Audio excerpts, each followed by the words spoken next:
Texas should stand their ground. They should enforce their state law and go back to the constitutional rights that they've been granted to protect their state sovereignty. And that's what so many of us as governors are offended by, is that Democrats were threatening to encourage the president to activate our guards in order to get them to stand down and not protect our state. So it is a dangerous situation. It is a war zone at our southern border. I'm so proud of what Texas has done, proud to stand with them. I've deployed my National Guard down there 3 separate times already, and we'll do what we can to help them support and defend their people. It is the inhumanity of the policies that are happening right now is pretty striking, Dana. I mean, you see women suffering, the drug trafficking, the human trafficking that is happening because of these open border policies. It's inhumane and it needs to stop. You have the Texas Department of Public Safety that is pulling people out of the river, giving them CPR, bringing them back to life because the cartels are forcing them across that river. I talked to one mother who had just gotten into the United States and had been taken into custody by National Guard and also by Border Patrol.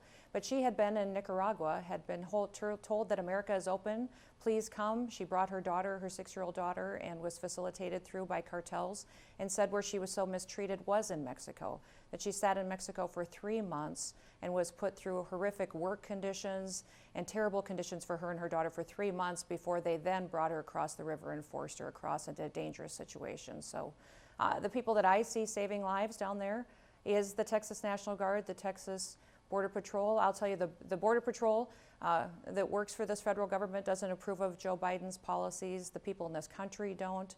Nobody thinks that what's happening at the border is the right thing to do. And they know that the president has the legal authority now to take action. He could stop this today. He doesn't need to wait for a bill to pass Congress. He doesn't need to wait for this bad bill to be codified, which it shouldn't be.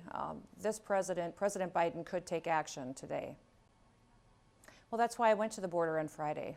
I went there to see with my own eyes what was going on, and recognizing that I am, as governor of South Dakota, I'm commander-in-chief of my National Guard. That's a heavy responsibility that sits on our shoulders.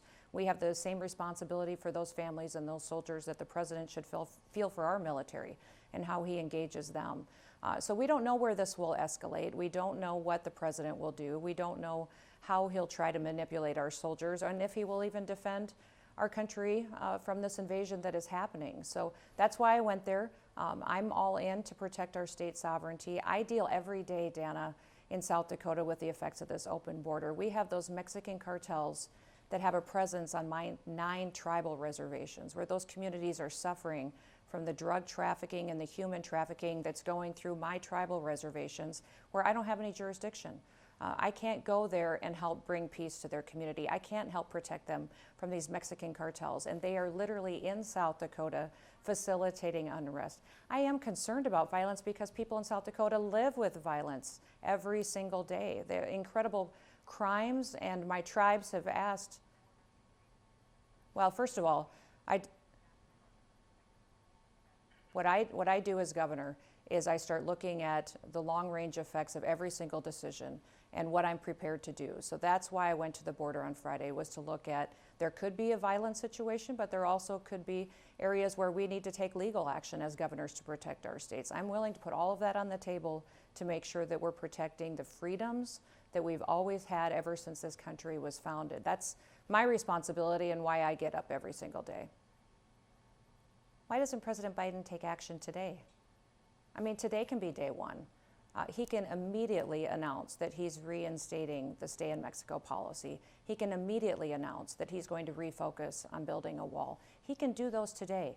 I had listened to Nancy Pelosi talk earlier. She's been in Congress for decades and has talked about immigration for decades. And what has she accomplished?